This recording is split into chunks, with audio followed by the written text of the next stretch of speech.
Regret is always behind because of wrong decision. Do not believe in books that will mislead the mind of man about events in the past and what will happen in future. Believing that it will happen is a lie because the believer sees something. It is time to learn the words of time. It tells the truth. The punishment is slowly coming. The world is about to end. Lying is the first sin of man, and it is called the inherited sin without forgiveness. Adam sinned. He lied. He ate the fruit was forbidden to him. So they were expelled from paradise, and they were not forgiven. If you know something that can be forgiven, it is lie because the Creator does not change. Why is Mindanao called the promised land? Because of me. Me and the water is the promise in Mindanao. This spring water is different from water of nature. How the promise in Mindanao happened is like this. After disciple threw a stone on the mountain to choose who would be the leader, Peter was the first stone, so he became the leader. That night with his disciple, Christ Jesus told the story of his departure, and they slept together. At dawn, Christ Jesus woke Peter up and took him to Mindanao, Philippines, in the Far East. When they arrived at the place, Peter asked what place that was. Christ Jesus replied that it was the Queen of the East, and said that on the stone the Iglesia will stand. This was the promise in Mindanao. It is written that Christ Jesus would build a church on the rock. Peter already know about this because Christ Jesus said this before they went to sleep. That is why the country is called Pilipinas, because of the three queens or women. These are Luzon, Visayas, and Mindanao. The Iglesia will put the Spirit in the water. Those who want to drink the water with the Spirit will promise to obey the will of the Creator, and this will give salvation to people. The Iglesia will teach the will of the Creator and bring people to the door of paradise in heaven. The one who will join them is me. During the time of pagan teaching and preaching, no one said what the name of the Creator was. So at the birth of Christ Jesus, 3 angels visited with the answers and gave them to Mary. These are the letters, words, and numbers which have been uploaded to YouTube. The 10 commandments of the Creator brought by Moses are called love and respect. There are 3 of the 10 commandments. This is number 1, sanctify the days of conception.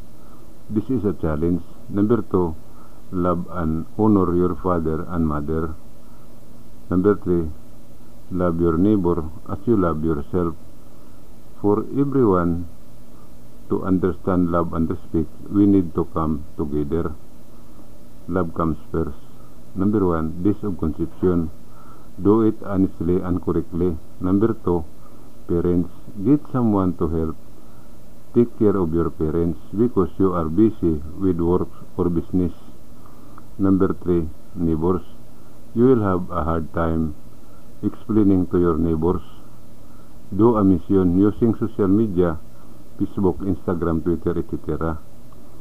Tell people that true salvation is on YouTube. On this channel, Minandro Heavenly News, open and read or listen to the English voiceover. If someone comments or asks a question, the mission is over. The second is respect. Number 1, don't pretend. Number 2, don't hide your parents' Don't let them live in the back of your house, garage, and old people's shelter. Number 3. There are people who secretly instill the young minds of young people that when they reach the age of 18 years old, they are free and their parents should not interfere with them. This teaching destroys the life and soul of man because the Creator says nothing about respecting parents. For all those who have done this preaching, punish them endlessly. All the lives and soul you have destroyed will be ones who push or throw you into hell when the end of the world comes. Do not burn the body of a person. Do not disturb or dig up the grave of the dead because they have already reached their final destination. What can be moved is the one who is buried in the tomb or pantheon because they have not yet reached their final destination. All the souls who are burned and those who are dug up in the grave will meet those people who do and command when the end of the world comes. What they do will be the same for them. To all who do love, you have entered the challenge called eternal life because you enter without going through death. Going through death is called the second life. I do not convince people. Everyone has a mind. When I will appear in person or do a live presentation, that is what I do not know. Lucifer was the first angel created. He was given half the power of the Creator, similar to his own power. He was a kind angel, and he gave the spirit of life to man. He is now in the sea because he entered the visible body and he cannot come out because he will die. That's the law of the angel, not to return so as not to die. Judas was a childhood friend of Christ Jesus and his best friend. He was a kind and loyal friend of Christ Jesus. Lucifer and Judas are both kind. They are not evil, because contrary to what you know, open YouTube Minandro Heavenly News to know the truth. All your questions, the answer are uploaded to YouTube. Read all the videos. What is missing is how to drink water with the Spirit. I will upload it when this time comes. I do not convince people that everyone has their own mind.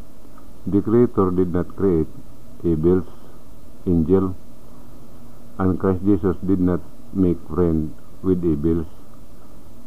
Everyone who said that the angel Lucifer or Judas was evil is guilty of blasphemy against the Creator and his Son, Christ Jesus. Everyone who says that Lucifer is devil, evil, Satan, etc., when the end of the world comes, Lucifer will take all their souls to hell to show them that he is a good and kind.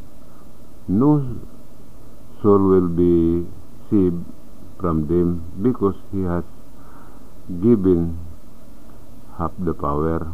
I am only telling the truth so that everyone can prepare for it. Mabuhay.